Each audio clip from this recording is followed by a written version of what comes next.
Okay, let's unpack this.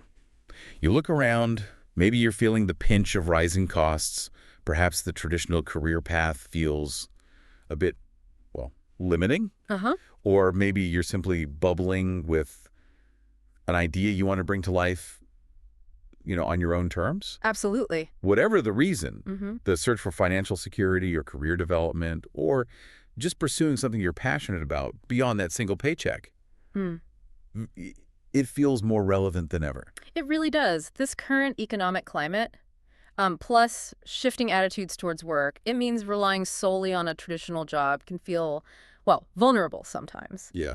The whole concept of a side hustle has really shifted, hasn't it? It's gone from this fringe idea to a pretty mainstream path for practical reasons and personal fulfillment. And that's exactly what we're diving into today using the source material you've shared with us. Yep. Our mission here is to go through this material, pull out the most important nuggets of knowledge and insight, and help you understand what's really key about starting and running a profitable side hustle right now. And right at the top, the material gives a great working definition.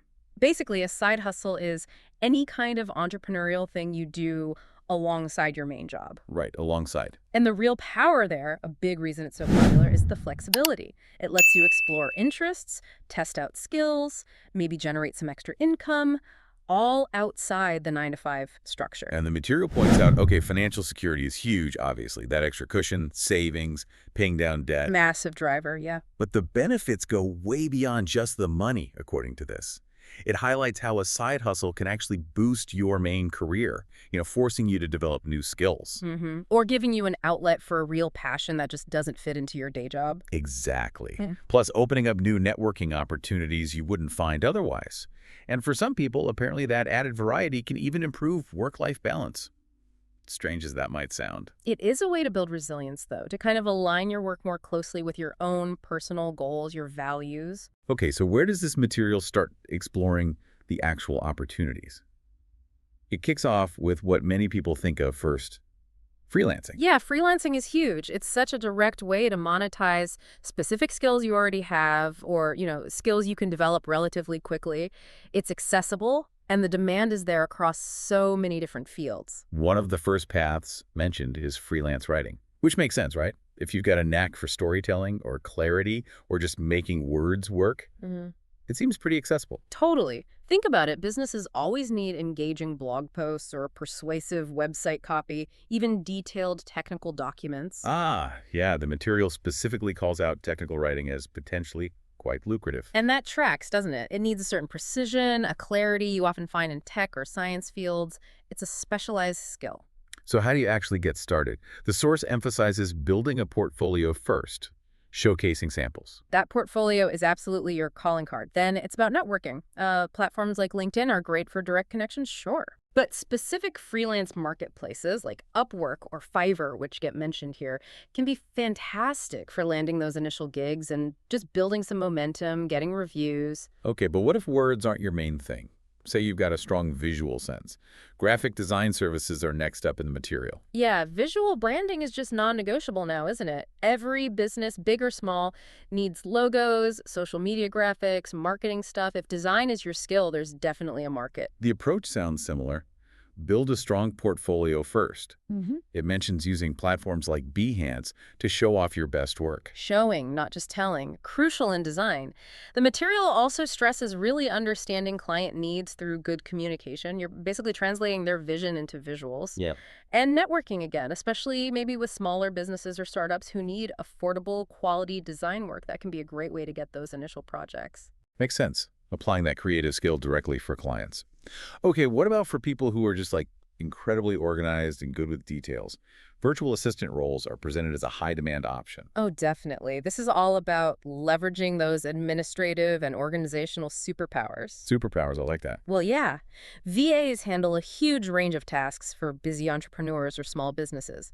Email management, social media scheduling, calendar stuff, research. It's incredibly varied and flexible work. So you're essentially marketing your ability to bring order to someone else's chaos. Precisely. You target those individuals or businesses who are just drowning in daily tasks. And the material actually names specific platforms like Belay or Fancy Hands, where you can find these sorts of dedicated VA opportunities. Interesting. So summing up this freelancing section for the material, Right. it's basically about taking a specific skill you have, writing, design, organization, whatever, Yeah. and applying it directly to meet client needs, flexibly. Exactly. Leveraging what you know or what you can do well and turning that talent into a service. Okay, moving into a different landscape now. The material dives into the world of e-commerce, describes it as a really thriving avenue for side hustles. Yeah, this is all about selling products online. And what's fascinating here is how the models discussed really lower the traditional barriers, the ones associated with holding inventory and shipping logistics. Like dropshipping. Yeah. The material presents that as minimizing risk and overhead. That's the core appeal, isn't it? With dropshipping, you set up an online store, you market products, but a third-party supplier actually holds the inventory and handles the fulfillment. Fulfillment meaning. Packaging and shipping directly to the customer when a sale is made. You, the seller, never actually touch the product yourself. Okay, wow. So how does someone get started with that? It seems complicated. Well, the process outlined involves a few key steps. First, choosing a specific niche. What kind of products will you focus on? Then, finding reliable suppliers. That sounds critical.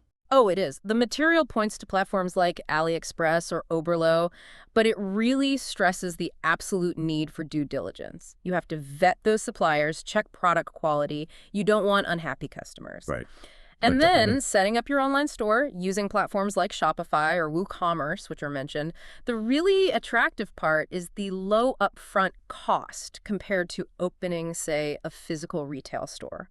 Much lower barrier to entry. okay, so you're focusing mostly on the marketing, the customer service side of things. Got it. What about print on demand? POD.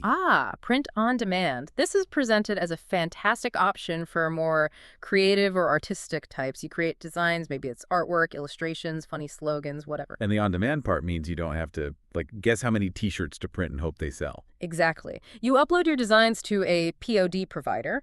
Printful and Redbubble are mentioned as examples. When a customer orders a product, could be a T-shirt, a mug, a phone case, whatever you've enabled, that provider prints your design onto that specific item and ships it for you.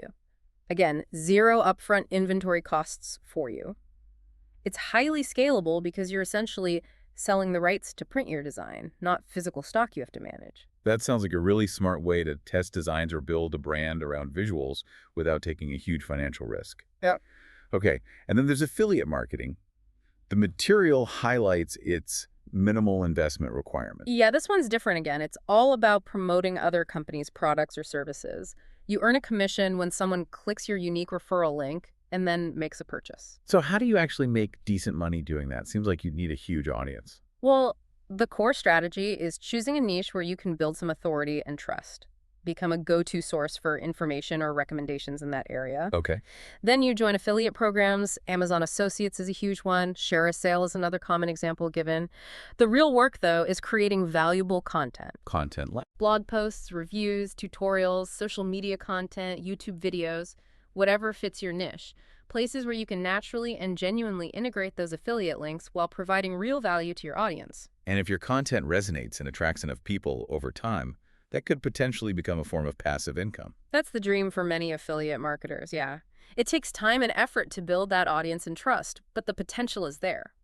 So e-commerce, in these various forms discussed here, really offers a diverse set of options. Whether you're curating products, selling your own designs, or recommending others, you're leveraging online platforms to turn ideas into potentially profitable ventures. Okay, let's pivot now. From selling things to selling GoFull. Yeah. Oh, expertise. Online education and consulting. Sharing knowledge seems like a really powerful income generator these days. Oh, absolutely. The demand for learning, for expert guidance, it's constantly growing, and online platforms have just dramatically lowered the barriers for people who want to teach or advise others. Take online tutoring, for instance. The material notes its huge growth, especially, with the recent shifts towards remote learning. Definitely. If you're proficient in a specific subject, could be high school math, science, a foreign language, even test prep like SATs or GREs, you can easily connect online with students who need that help. So how does someone get started as an online tutor, according to this? First step, clearly identify your area of expertise. What can you confidently teach? Then find a platform that connects tutors with students. The material lists examples like Chegg Tutors or Tutor.com. And then just wait for students. Well, marketing your services helps too, maybe through social media, local community boards, letting your network know. And a major draw, of course, is the flexibility. You set your own hours. That seems pretty straightforward. What about consulting? That sounds like it might require a higher level of specialized knowledge. It generally does, yeah. This is more for individuals with deep expertise in specific areas. Think marketing strategy, financial planning, IT solutions, maybe specific health and wellness fields. You're providing advice, strategy, problem solving for businesses or individuals facing particular challenges. And the material outlines some key steps for aspiring consultants. It does. Defining your specific niche is crucial. What exact problem do you solve and who do you solve it for? Be specific. Then, building a strong portfolio, showcasing past successes, testimonials, case studies that proves your credibility. Makes sense. Proof. And networking is absolutely vital. Connecting with potential clients through industry events, LinkedIn, your existing professional circles. You need to get known. And the material suggests things like what? Offering free webinars or writing blog posts. Yes, that's presented as a really smart strategy to establish yourself as a thought leader, an authority in your niche. By providing valuable insights up front through content, you attract potential clients and demonstrate your expertise before they even commit to hiring you. Right, giving value first. Okay, and finally in this section, course creation, which feels like a bigger undertaking maybe, but with potential for ongoing income. It can be, yeah, but it's a fantastic way to package your knowledge and reach a much wider audience than one-on-one tutoring or consulting allows. If you enjoy teaching or explaining things, creating an online course lets you share your expertise in a structured format that students can access anytime, anywhere. How do you even approach creating a whole course? Well, the material suggests starting with a topic you're genuinely passionate about, but critically also ensuring there's market demand. Are people actually searching for information on this topic? Will they pay to learn it? Good point. Passion isn't enough. Nope. Then choose a platform to host your course. Udemy and Teachable are mentioned as popular options, and they provide the infrastructure for videos, downloads, quizzes, payments, all that. And the content itself. Develop engaging materials. That usually means video lessons, maybe supplemented with written materials, worksheets, quizzes to check understanding.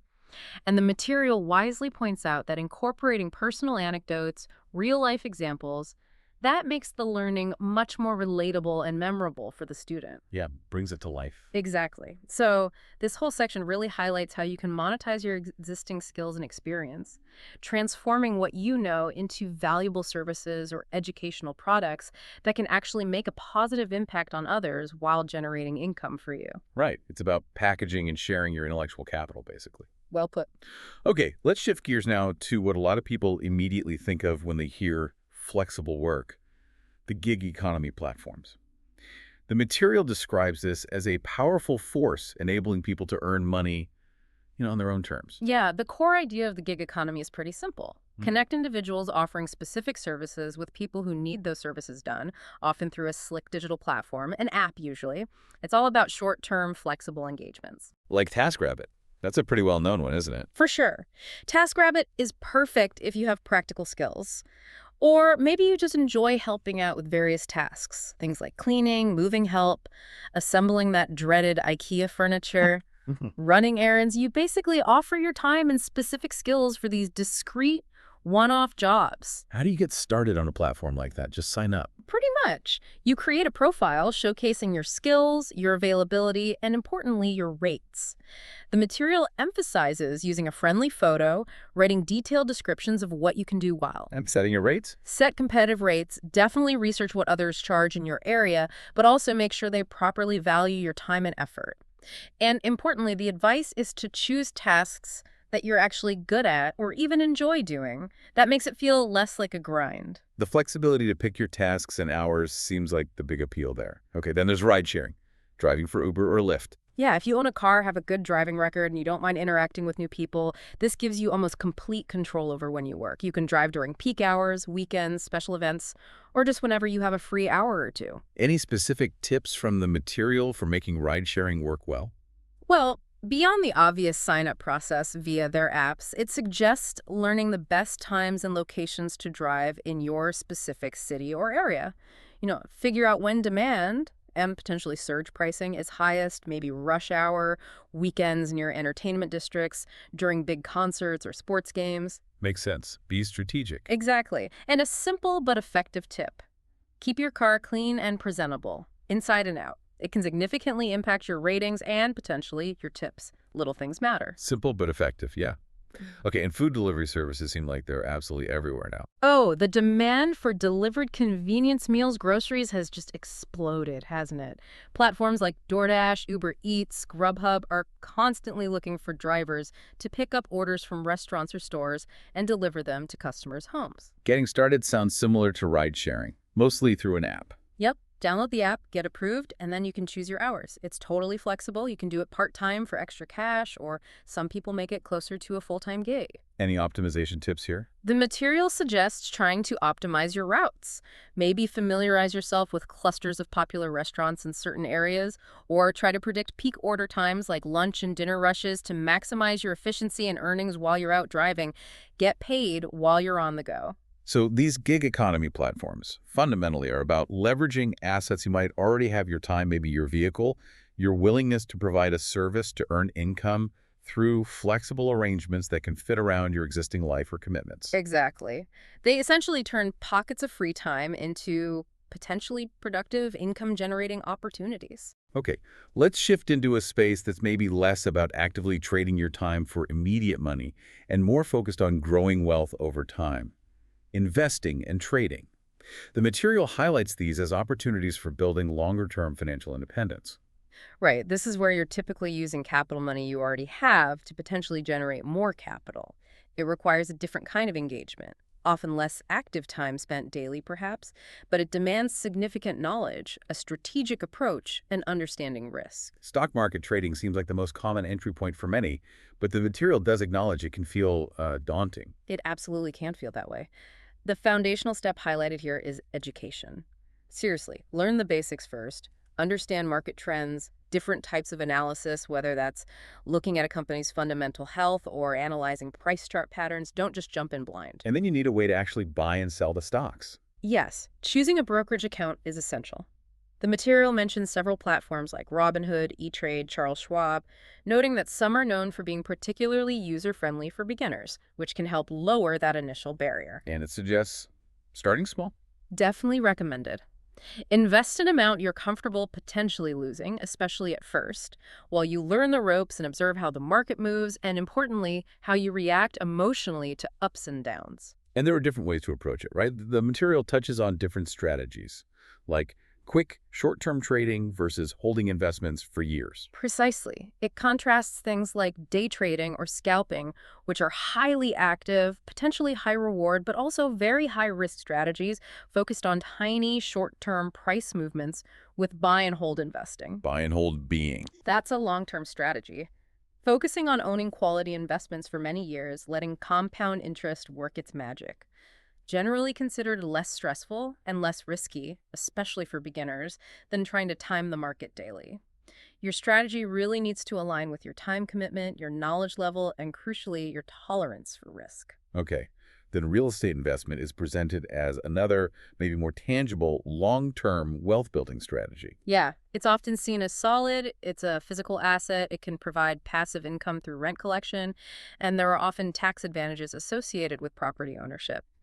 But as the material implies, it's definitely more complex than just buying a house to live in. What kind of things should someone consider with real estate, according to this source? First, understanding the different types of real estate investments. That could mean buying direct properties yourself, like single-family rentals or duplexes, or it could mean investing in real estate investment trusts, REITs, which are more like buying shares in a company that owns and manages a portfolio of properties. Less direct control, but also less hassle. Then, thorough market research is absolutely key. Understanding neighborhood trends, property values, rental demand in a specific area, Zillow is mentioned as a useful starting point for research. And crucially, calculating all the potential expenses beyond just the mortgage payment. Things like property management fees if you don't manage it yourself, ongoing maintenance costs, property taxes, insurance. Yeah, those can add up. They really can. The material suggests starting small is often wise. maybe with a single rental property, or using a strategy called house hacking. House hacking. That's a popular entry strategy. Yeah. It usually means buying a multi-unit property, living in one unit, and renting out the others. Or even buying a single-family home and renting out spare bedrooms. The rental income helps offset your own housing costs while you learn the ropes of being a landlord. Interesting approach. Okay, and then there's the wild world of cryptocurrency trading. The material notes its surge in popularity, but also flags the significant volatility and risks. Fascinating space, but definitely volatile. The material wisely advises, again, starting with research. Understand the underlying technology. What is blockchain?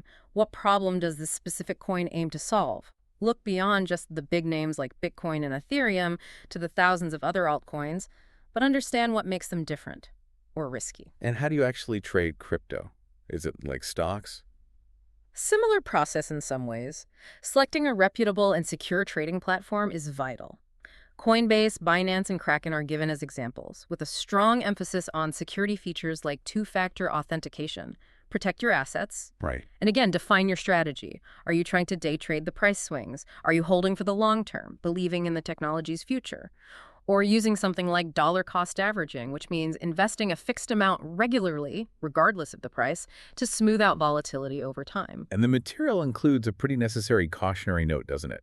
About the potential for both huge gains and huge losses. Absolutely essential warning. That is the nature of such a volatile asset class. Understanding your personal risk tolerance before you invest even $1 in crypto is paramount.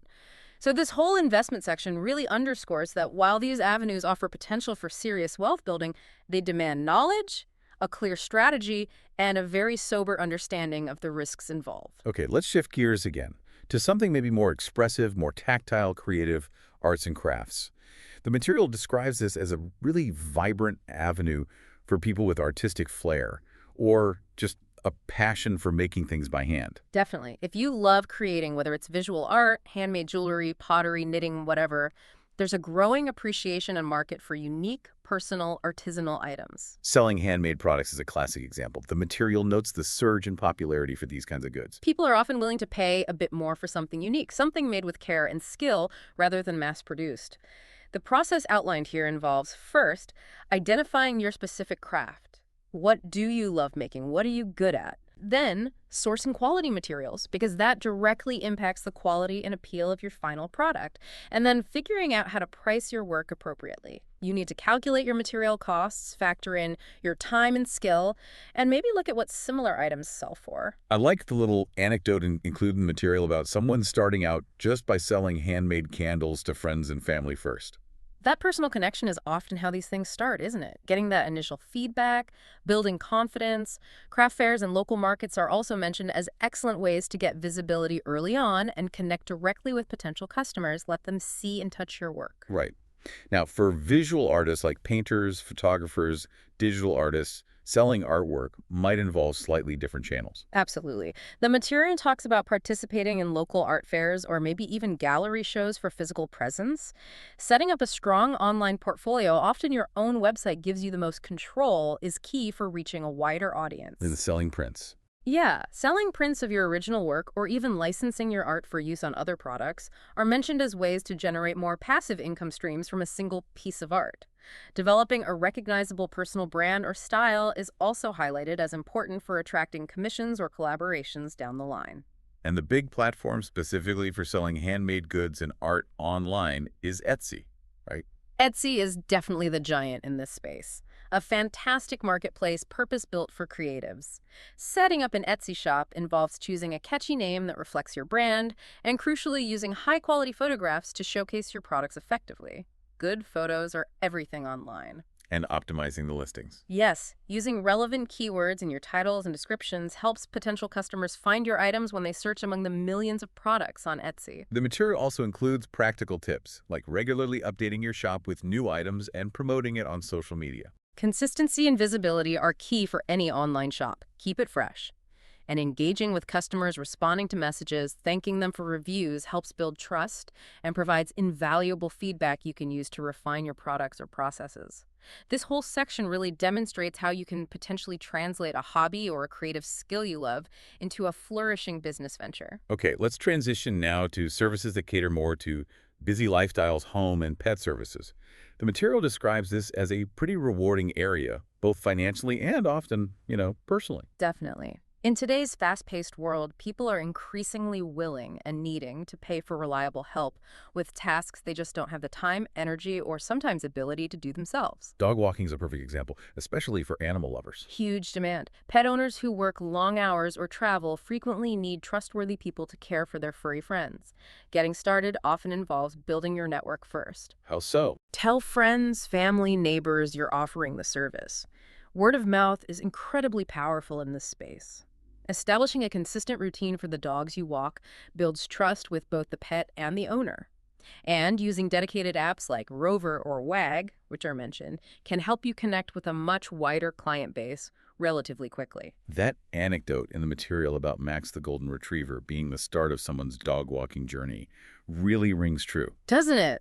Those first few happy clients, furry or human, can really be the foundation of an enjoyable and active side hustle. Gets you outdoors, too. True. Okay, house cleaning is another service mentioned with consistently high demand. Absolutely. Busy professionals, families with kids, people moving in or out of homes, they frequently need reliable, thorough cleaning services. To start, you need to clearly define exactly what services you'll offer. Is it standard weekly cleaning, deep cleaning, move-in, move-out specials, specific tasks like window washing? And supplies. Invest in quality cleaning supplies and equipment. It impacts your efficiency and the quality of the results you deliver. And research local pricing to set rates that are competitive but also fairly compensate you for your time and hard work. The material shares that example of a friend whose cleaning business grew almost entirely through referrals, just because of their attention to detail and their professional, friendly demeanor. That's key in almost any service business, isn't it? Quality work and trustworthiness lead directly to loyal clients and those valuable word-of-mouth recommendations. Definitely. Yeah. And finally, home organization services. This seems like it's seen a real surge in popularity lately. It really has, driven partly by, those popular decluttering shows and the general desire people have to create more functional, peaceful living and working spaces. If you have a natural knack for organizing, for creating systems out of chaos, you can turn this into a viable hustle. How would you market that? Offering initial consultations to assess a client's needs and space is a good start. You need to understand their goals. Utilizing various storage solutions effectively is key. And promoting your service's social media is great for this, especially using compelling before and after photos. Local community boards, too. The material includes a nice anecdote about helping a friend organize their cluttered home office. Yeah, and the resulting impact, the friend felt more productive, less stressed. That's the value proposition.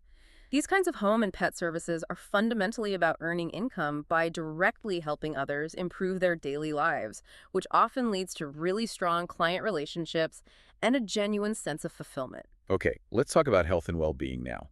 The material explores fitness and wellness coaching, areas clearly driven by the growing global focus on personal health. Yeah, this is a really dynamic space for individuals who are genuinely passionate about fitness or holistic wellness and want to empower other people to reach their own health goals. Personal training is probably the most recognized example here. For sure.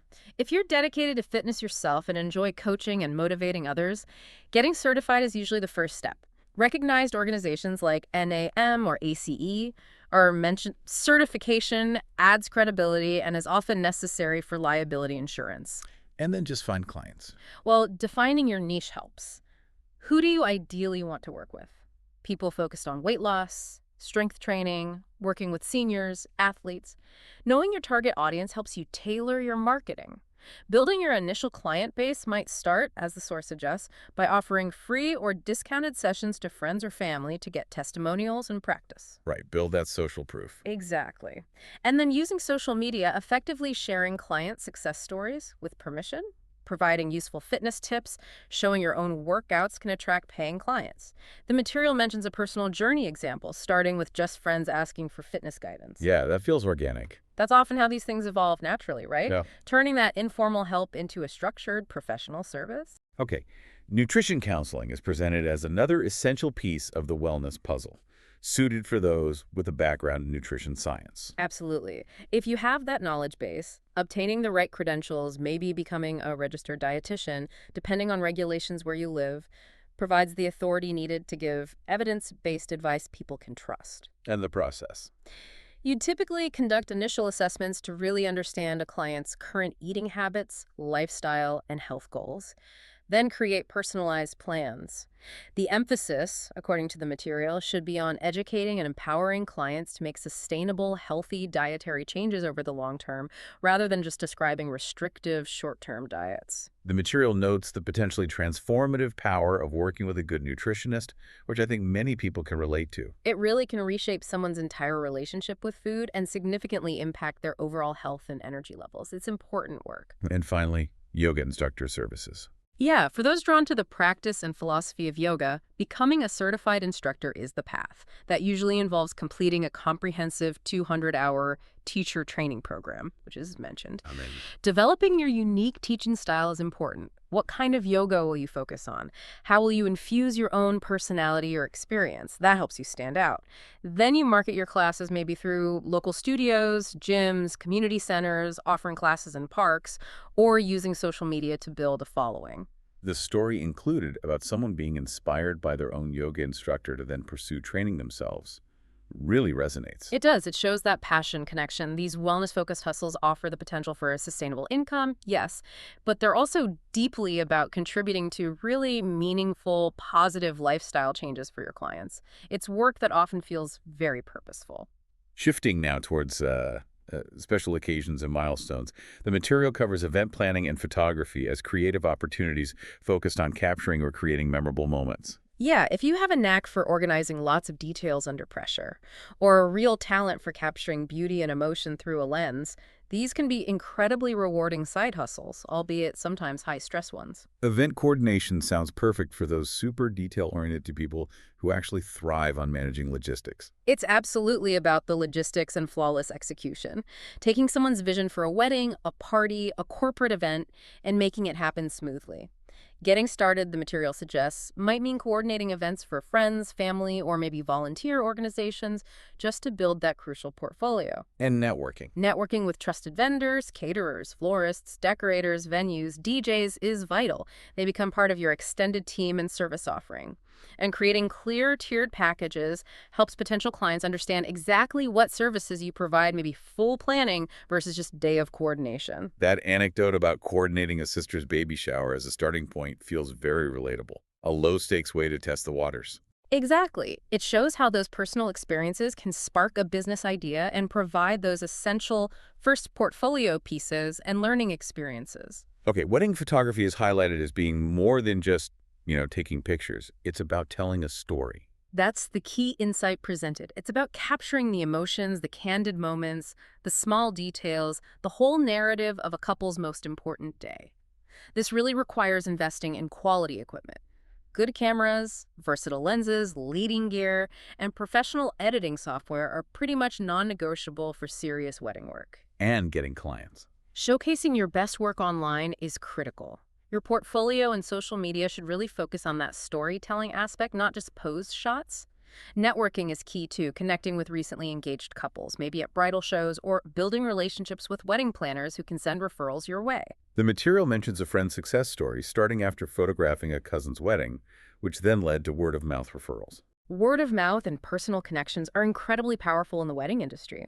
People want to hire someone they feel they can trust and connect with to capture such intimate and important moments. Makes sense.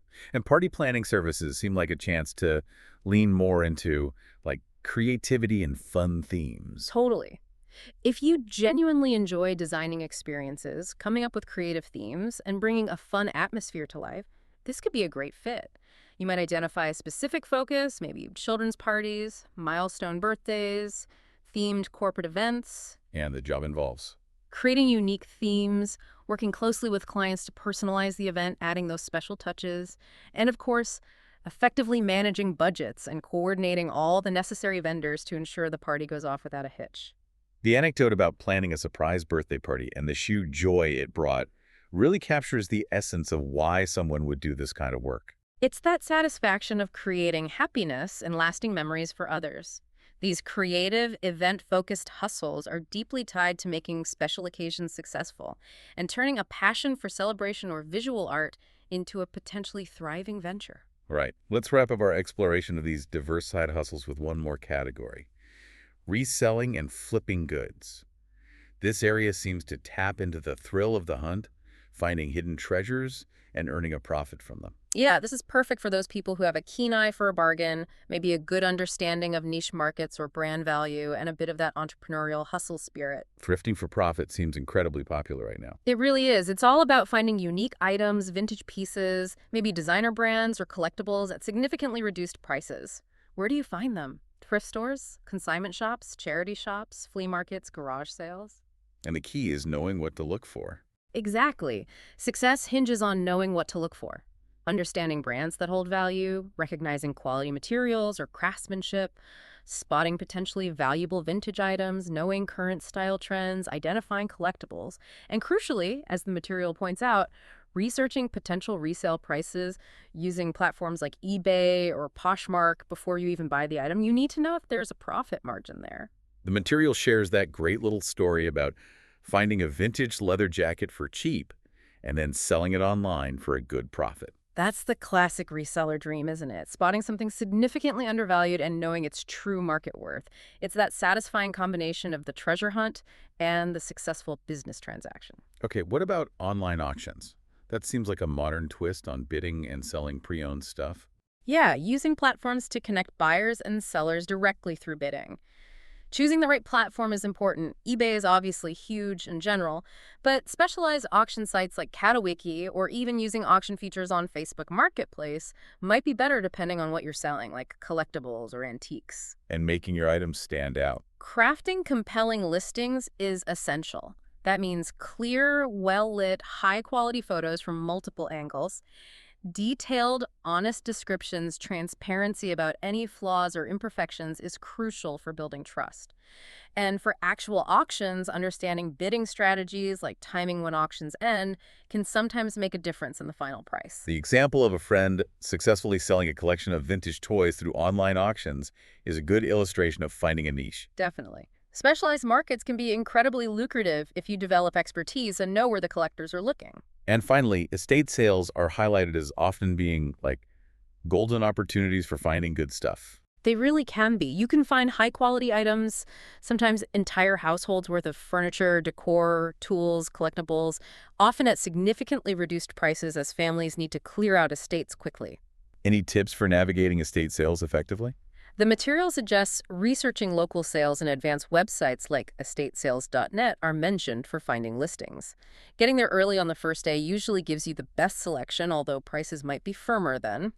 And being prepared to negotiate respectfully, especially if you're interested in buying multiple items, can sometimes yield better deals later in the sale. The experience mentioned of finding some cool antique furniture at an estate sale, taking the time to refinish it, and then reselling it for a profit shows another angle too. Right. It's not always just about flipping items exactly as you find them. Sometimes adding value through cleaning, minor repairs, restoration, or even just better presentation and photography can significantly increase their resale value. So reselling and flipping require that keen eye for value, good market knowledge, and some effort, but they offer tremendous opportunities to earn income while often doing something many find genuinely enjoyable, the hunt. Wow.